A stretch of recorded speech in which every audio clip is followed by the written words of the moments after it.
पुराणों के अनुसार समय को 4 भागों में बांटा गया है। सतयुग, त्रेता, द्वापर, कलयुग। सतयुग माने आदि युग, सतयुग का तीर्थ नैमिषारण है। त्रेता का पुष्कर, राजस्थान, जहाँ ब्रह्मा जी के दर्शन होते। द्वापर का कुरुक्षेत्र, जहाँ भगवान कृष्ण ने गीता का ज्ञान अर्जुन को दिया। कलयुग की गंगा, जितने बड़े आयोजन कलयुग में होंगे सब गंगा के किनारे होंगे। लेकिन इसका ये कतई तात्पर्य नहीं कि किसी युग में किसी तीर्थ का महत्व कम हो जाएगा। जैसे मनुष्य का जीवन 4 वर्गों में डिवाइडेड है, ब्रह्मचर्य, गृहस्थ, वानप्रस्थ, संन्यास, और सबकी अपनी अपनी उपयोगिता है। इसी तरह से जिस समय सतयुग समाप्त होने को था, उस समय तत्काल ऋषियों ने, ऋषि माने रिसर्च स्कॉलर्स, मुनि माने जो मनन करके बोले, साधना करके के द्वारा जो ज्ञान अर्जित कर लें उसके आधार पर बोले, तत्कालीन ऋषियों मनीषियों ने सृष्टि के रचयिता भगवान ब्रह्मा से प्रार्थना की कि भगवान कोई ऐसा स्थल बताइए जहां आने वाले युगों का प्रभाव कम से कम हो। प्रभाव को रोका नहीं जा सकता है, कम किया जा सकता है। वहां पर हम अपना आवास निवास बनावें, पूजन अर्चन और साधना करें। तो कहते हैं भगवान ब्रह्मा ने मन से चक्र का प्रादुर्भाव किया। चूँकि मन के द्वारा वो चक्र प्रादुर्भावित किया गया, इसलिए मनोमय चक्र कहलाया। और उन्होंने कहा ये विश्व भ्रमण के बाद जहाँ पर स्थिर हो जाए, गिर जाए, रुक जाए, वहीं पर अपना आवास निवास बनावें। तो कहते हैं चक्र विश्व भ्रमण के बाद नैमिषारण्य में गिरा। नेमि कहते हैं संस्कृत में धुरी को, एक्सेल ऑफ द व्हील, और अरण्य कहते हैं जंगल को, फॉरेस्ट को। जब कोई धुरीदार चीज पृथ्वी पे गिरेगी तो धुरी ही पृथ्वी से टच करेगी या छुएगी, और तेजी से गिरेगी तो गड्ढा कर देगी। जैसे लट्टू को फेंकिए तो नाचते नाचते उसकी कील गड्ढा कर देती। चूँकि भगवान ब्रह्मा का प्रादुर्भावित चक्र था तो उसमें अपार शक्ति थी, पृथ्वी का भेदन करता चला गया। पृथ्वी के पुराणों के अनुसार 7 तल हैं, तल, तलातल, रसातल, विसातल, पाताल। सामान्यतः बुद्धिजीवी विश्वास नहीं करता है, तो अब केमिस्ट्री ने भी प्रूव कर दिया, 7 लेयर्स ऑफ द लैंड। ये बच्चों को कक्षा 2-3 की पुस्तक में पढ़ाया जाता है, theory of filtration of water. तो उसमें 7 घड़े ही क्यों बनाए जाते हैं, 8 या 6 क्यों नहीं? इसलिए ताकि बच्चों की जनरल नॉलेज बढ़े कि पृथ्वी के 7 तल हैं। तो जब 6.5 तल तक प्रविष्ट कर गया, जैसा कि हमने कहा ऋषि माने रिसर्च स्कॉलर्स ज्ञानी पुरुष थे, तो उन्होंने पुनः हाहाकार किया कि भगवान अगर 7 तल टूट जाएंगे तो वो स्थान विशेष तो जलप्लावित क्षेत्र हो जाएगा। क्योंकि आज हम 2 इंच 4 इंच की बोरिंग कराते हैं तो तमाम से जल निकल पड़ता है, तमाम दर्जनों टंकियाँ भरते हैं। तो वो स्थल जहाँ भगवान ब्रह्मा का प्रादुर्भावित चक्र गिरा वो चक्र तीर्थ कहलाया। और जब 6.5 पाताल तक चक्र प्रविष्ट कर गया तो भगवान ब्रह्मा ने शक्ति का आवाहन किया। उस शक्ति ने चक्र की नेमि को रोक लिया, स्थिर कर दिया। तो जो शक्ति प्रादुर्भावित हुई, परम अलौकिक त्रिपुर सुंदरी आदि शक्ति माँ ललिता। ललित का शाब्दिक अर्थ है सुंदर, ब्यूटीफुल, और ललिता माने अति सुंदर, एक्स्ट्राऑर्डिनरी ब्यूटीफुल, जो सुंदरता की पराकाष्ठा। तो आदि शक्ति माँ ललिता देवी के शक्तिपीठ है। इससे एक और कथा प्रचलित है। जिस समय राजा दक्ष ने कनखल जो हरिद्वार में है यज्ञ किया, और भगवान शंकर को उन्होंने न तो आमंत्रित किया न सती जी को। सती जी चूँकि पिताजी का यज्ञ था तो भाग लेने के लिए गई, वहाँ किसी ने उनका आदर सत्कार नहीं किया तो उन्होंने अपने शरीर की ही आहुति दे दी। तो कहते हैं कि भगवान शंकर जी जब क्रोधित हुए और सती जी के शरीर को, पार्थो शरीर लेके इधर उधर घूमने लगे, तो ब्रह्मा सृजन करता, विष्णु पालन करता, शिव संहारक शक्ति, संहारक शक्ति शांत हो गई और हाहाकार मच गया। तब दायित्व सौंपा गया भगवान विष्णु को कि किसी तरह से सती जी के पार्थिव शरीर से भगवान शंकर का मोह समाप्त हो। चूँकि भगवान शंकर क्रोधित अवस्था में थे तो उस समय उनके सामने कोई जा नहीं सकता था। तो मने मन भगवान विष्णु ने स्तुति की और उन्होंने सोचा 100 को क्षत विक्षत कर दे तो इनका मोह स्वतः समाप्त हो जाएगा। तो देवी भागवत में ऐसी कथा आती है कि सती जी के 108 अंश हुए और जो अंश जहाँ गिरा वो एक शक्तिपीठ हो गया। हृदय ललिता उदर शूलधारणी, हृदय शरीर का मुख्य भाग है, इसलिए यह शक्तिपीठ दोहरा शक्तिपीठ कहलाता है। उसी से आगे अगर बढ़े, वो ऋषि मनीषी जिन्होंने प्रार्थना की थी उनकी संख्या 88,000 थी। बार बार कोई पुराण का अध्ययन करे तो 88,000 ऋषियों का वर्णन आता है। उन 88,000 ऋषि दिन भर तो पूजन अर्चन करते थे, शाम को एक जगह असेंबल होते थे, बैठते थे, विचार विमर्श करते थे और उस विचार विमर्श में प्रश्नोत्तर होते थे, क्वेश्चनायर होते थे। जो योग्यतम ऋषि होते थे वो उन प्रश्नों के उत्तर देते थे। तो महर्षि व्यास योग्यतम ऋषि थे। व्यास के 3 अर्थ, व्यास माने गुरु, व्यास माने श्रेष्ठ और व्यास माने विस्तारक। महर्षि व्यास श्लोकों में जो प्रश्नोत्तर होता था, गणेश जी उसको लिपिबद्ध करते रहते थे। कालांतर में वो 18 पुराण हो गई। वो मुख्य स्थल यहाँ का व्यास गद्दी करके है। वेद मानते हैं ईश्वरीय प्रदत्त, कुरान खुदा की देन, बाइबल गॉड गिफ्टेड। अनुभव के आधार पर, साधना के आधार पर जो लिखा गया, वेद को हम मानते हैं कि ये ब्रह्मा जी के मुख से प्रकट हुए। महर्षि व्यास ने ओम से चारों वेदों का विभाजन किया, इसलिए इनका दूसरा नाम वेद व्यास भी रखा गया और उसके लिए 4 शिष्य भी डिप्यूट कर दिए, जैमिनी, वैशंपायन, पैल और अंगिरा। एक एक वेद का दायित्व प्रचार प्रसार का उन्हें सौंपा। और आप प्रायः जब कोई कथा सुनते हैं तो विद्वान लोग प्रश्न कर देते हैं कि जब महर्षि व्यास के द्वारा बोले गए, गणेश जी के द्वारा लिखे गए, तो व्यासोवाच क्यों नहीं आता है, सूतोवाच क्यों आता है। ये मान के चलिए व्यास जी कुलपति थे तो सूत जी उप कुलपति। उन ऋषियों में योग्यतम ऋषि थे। जैसे 4 वेदों को 4 ऋषियों का प्रचार प्रसार सौंपा, ऐसे महर्षि सूत जी को उन्होंने पुराणों का प्रचार प्रसार सौंपा। इसलिए कोई पुराण आप सुने तो सूतोवाच करके शब्द आता है। चौथा नैमिष का महत्वपूर्ण स्थल है हनुमानगढ़ी करके। भारतवर्ष में वैसे तो अनेक हनुमान जी की मूर्तियां हैं, लेकिन नैमिषारण्य में खड़ी, इलाहाबाद में पड़ी, लेटी हुई, संगम के किनारे और अयोध्या में बैठी, ये 3 प्राचीन विशालतम मूर्तियां मानी जाती हैं। उन तीनों में नैमिषारण्य की मूर्ति ये उस समय की है। सभी जानते हैं कि हनुमान जी कलयुग के जीवंत और जागृत देवता हैं। महापुरुष जब जन्म लेते हैं, चाहे भगवान राम हो चाहे कृष्ण हो, जब कार्य पूरा हो जाता है तो पार्थिव शरीर अपना छोड़ देते हैं। भगवान राम, लक्ष्मण और भरत शत्रुघ्न कार्य संपन्न होने के बाद सभी जानते हैं कि जल समाधि ली। यमुना में जल समाधि लेने गए, हनुमान जी भी साथ में गए तो भगवान राम ने उन्हें रोका। तो हनुमान जी ने कहा जब स्वामी नहीं तो सेवक का क्या कार्य। तो भगवान राम ने उन्हें आदेशित किया कि आप युगों युगों तक जिएं और भक्तों का कल्याण करें। इससे से जुड़ी हुई एक और कथानक है, सभी लोग जानते हैं, मैं केवल दोहरा रहा हूँ। जिस समय राम रावण का युद्ध हुआ, रावण ने सीता हरण कर लिया था। मंदोदरी परम विदुषी थी, बहुत समझाया, लेकिन रावण ने कहा मैं त्रैलोक की विजयी रावण, अग्नि वायु इत्यादि सब हमारे निर्देश पर चलते हैं और ये 2 बालक अस्त्र शस्त्र के नाम पर जिनके पास केवल धनुष बाण है और पैदल हैं, ये इनसे मुझे क्यों भयभीत कराती हूँ। लेकिन जब उनका बेटा मेघनाद मारा गया, चूँकि उसने इंद्र को जीत लिया था इसलिए उसका दूसरा नाम इंद्रजीत था, तब उसे लगा कि हमें किसी शक्तिशाली शत्रु से पाला है। तो उसने अपने बंधु अहिरावण की सहायता मांगी जो पातालपुरी का है। अहिरावण प्रकट हुआ और युद्ध का कारण पूछा। तो रावण ने कहा कि हमारी तुम्हारी बहन का वध किया इन 2 बालकों ने, हमारे पुत्र का वध किया है, इसलिए बदला लेना चाहता हूँ।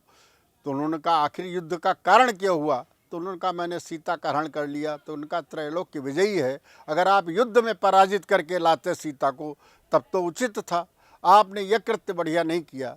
तो रावण ने डांट दिया और कहा कि मैंने उपदेश के लिए नहीं बुलाया है, अगर सहायता करनी तो करो, नहीं सहायता करनी है तो मैं स्वयं युद्ध कर लूँगा। तब रावण ने कहा आप भ्राता हैं और आप कष्ट में हैं, मैं समुद्र के किनारे जहाँ राम लक्ष्मण रुके हुए हैं, मैं पातालपुरी का राजा रातों रात आऊँगा और राम लक्ष्मण को ले जाके पातालपुरी में देवी जी की बलि दे दूँगा। यही उसने किया। जब प्रातःकाल राम लक्ष्मण शिविर से नहीं निकले तो सभी ढूंढने लगे। तो विभीषण ने कहा ढूंढने की आवश्यकता नहीं है, जिसका पहरा पवन सुत दे रहा हो, जिनकी बिना अनुमति हवा भी नहीं आ जा सकती है, ये कृत्य हमारे भाई का है। तो सारे योद्धा पातालपुरी पे आक्रमण के लिए तैयार हो गए। तो विभीषण ने बात को मोड़ते हुए कहा, उसने सोचा रक्तपात हो जाएगा, हमारा भाई बहुत ही शक्तिशाली है और अनेक योद्धा मारे जाएंगे। तो उसने भगवान बलशाली जो हनुमान जी हैं, इन्होंने बालकाल में कथा है, सभी ने सुना है कि रवि भक्ष लिया था। बाद में माता पिता के अनुनय विनय पे ये अमेंडमेंट संशोधन कर दिया था ऋषि ने कि कोई बलबोध कराएगा तो अतुलित बलधामा हो जाएंगे। तो विभीषण कहते हैं इतने योद्धाओं के जाने की ज़रूरत नहीं है, अकेले विभीषण ही पातालपुरी में जाकर रावण का वध करके और राम लक्ष्मण को सुरक्षित ला सकते हैं। तो कहते हैं कि हनुमान जी पातालपुरी गए और अहिरावण के वधोपरांत यहीं पर उनका प्रादुर्भाव हुआ और यहाँ से लंका है दक्षिण में, तो जिधर जाना होता है उधर ही मुख करते हैं। तो स्वाभाविक रूप से दक्षिण मुखी हनुमान जी हैं और हमारे स्कंद पुराण में ऐसा वर्णन आता है, अगर किसी का शारीरिक कष्ट है, मन अशांत है, तो दक्षिण मुखी हनुमान जी के दर्शन करने से उसे सुख शांति प्राप्त होती है। इसी से जुड़ी हुई मुख्य बात यह है कि सतयुग में आयु प्रमाण था 1,00,000 वर्ष, त्रेता में 10,000 वर्ष, द्वापर में 1,000 वर्ष, कलयुग में 100 वर्ष, और उसका भी डिवीज़न था जैसा कि हमने पहले बताया। जब बहुत काल तक राजा मनु और शत्रुपा को वैराग्य नहीं उत्पन्न हुआ, तब एक दिन उनकी पत्नी ने कहा कि आप अब पुत्र को राजपाट दीजिए और आप वनगमन करें। तो कहते हैं कि भगवान राजा मनु ने अपने पुत्र से राज्य संभालने के लिए कहा, तो उसने अनुनय विनय किया कि चौथेपन में जब आपको सेवा की आवश्यकता है तब आप वन वन भटकें और मैं यहाँ राज सुख भोगूं, ऐसा उचित नहीं है। और ये बात जब शाम को धर्मपत्नी से बताई, तो धर्मपत्नी माने जो धर्म के प्रति प्रेरित करे, उनका ये हमारा आपका पुत्र है, ये कोई कृतज्ञ पुत्र नहीं है, आप उसको राजपाट दीजिए। चलिए, तो तुलसीदास लिखते हैं, बरबस राज नृपह सुत दीना और नारी समेत गवन बन कीना, उतरे आए धेनुमति तीरा हर्ष नहाए निर्मल नीरा। सतयुग में इसका नाम था धेनुमति, धेनु माने गाय काऊ, कलयुग में गोमती, गो माने गाय काऊ। बसहि तहाँ मुनि सिद्ध समाजा, और जगह एकाध सिद्ध रहते हैं जैसा कि मैंने वर्णन किया। यहाँ 88,000 ऋषियों ने तपस्या की थी, तहाँ हर्ष चले ही मनु राजा। और तुलसीदास जी ने एक बहुत ही मार्मिक लाइन लिखी है, तीरथ वर नैमिष विख्याता अति पुनीत साधक सिद्धिदाता। उन्होंने अति शब्द का प्रयोग बहुत कम किया है, वर और अति दोनों का। वर माने दो, वर माने श्रेष्ठ और वर माने दूल्हा। अगर किसी के सारथी का विवाह है तो मालिक को कोई नहीं देखेगा, सारथी को सब देखेंगे। ऐसे तीर्थों में श्रेष्ठ, तीर्थ वर नैमिष विख्याता और पुनीत है, ये अति पुनीत है और साधकों को सिद्ध कर देने वाला है। तो यहीं पर 23,000 वर्ष राजा मनु ने तपस्या की, 8,000 वर्ष फलाहार करके, 9,000 वर्ष जलाहार करके, 6,000 वर्ष न फलाहार न जलाहार, एक पैर दो भुजा उठाए। बड़ा विस्तृत वर्णन है, मैं संक्षिप्त में ही खाली जाऊंगा, इसलिए कि 23,000 वर्ष में अस्थि मात्र रह गए, तुलसीदास लिखते हैं, और चिड़ियों ने घोंसले बना दिए, ये बना दिए। तो विधि हरिहर तप देख अपारा, मनु समीप आए बहुबारा।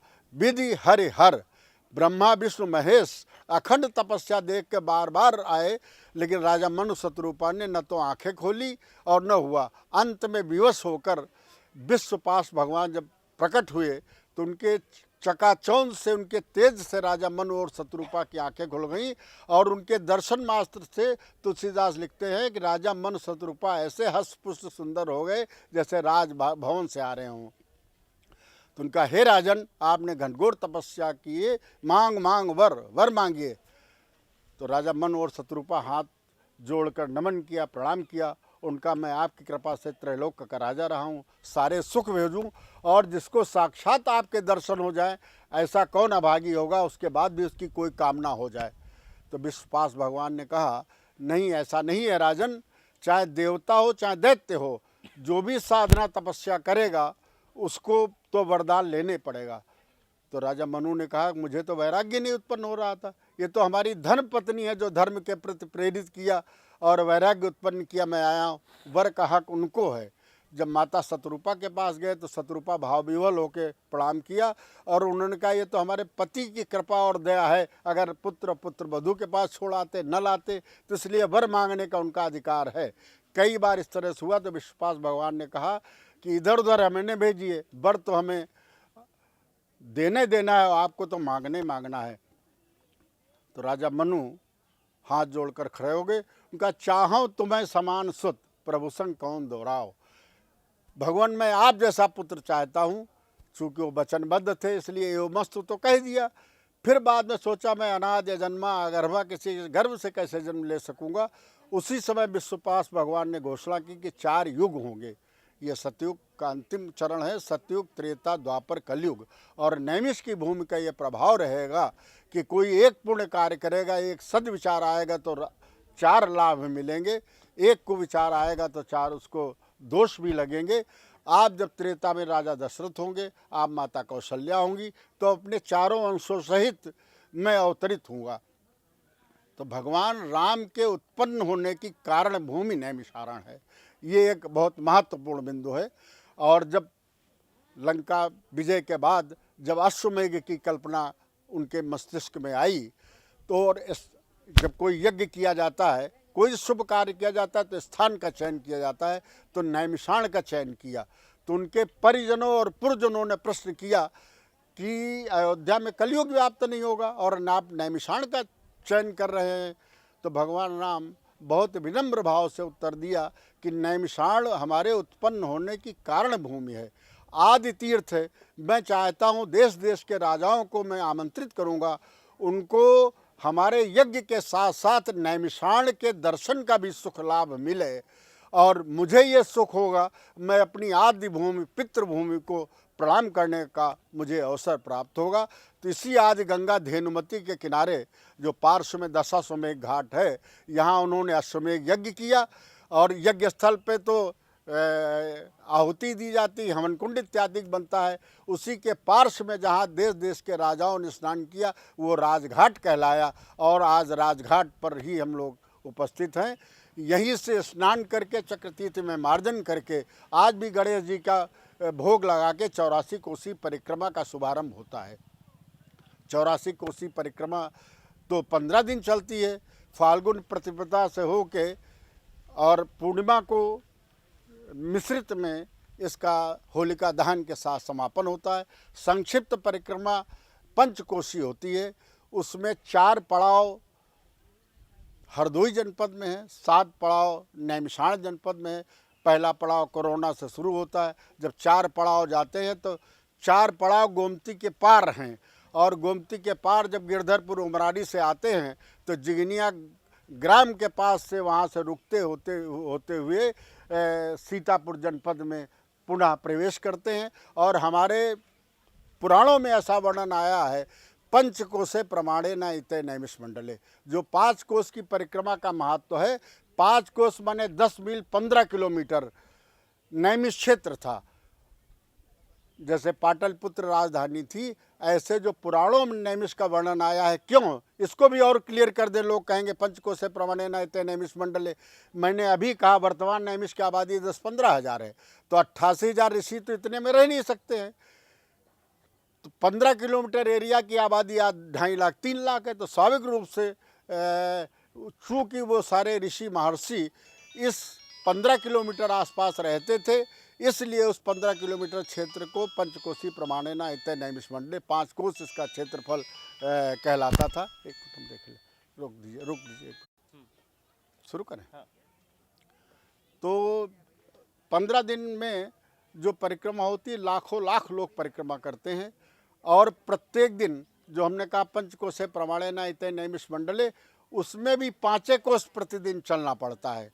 तो जो पंचकोशी का महत्व है, ये जिगनिया, कोरोना, करखिला, मिश्रिख, कुतुबनगर आसपास जितने क्षेत्र के महत्वपूर्ण स्थल हैं, या कह लीजिए महत्वपूर्ण हमने इसलिए शब्द किया कि जैसे शहरों में या गाँव में मोहल्लों के नाम अलग अलग होते हैं, वो चाहे जिगनिया हो चाहे अन्य स्थल हों, ये सब पंचकोश के अंतर्गत ही आते हैं। और वास्तविक वो नैमिषारण है।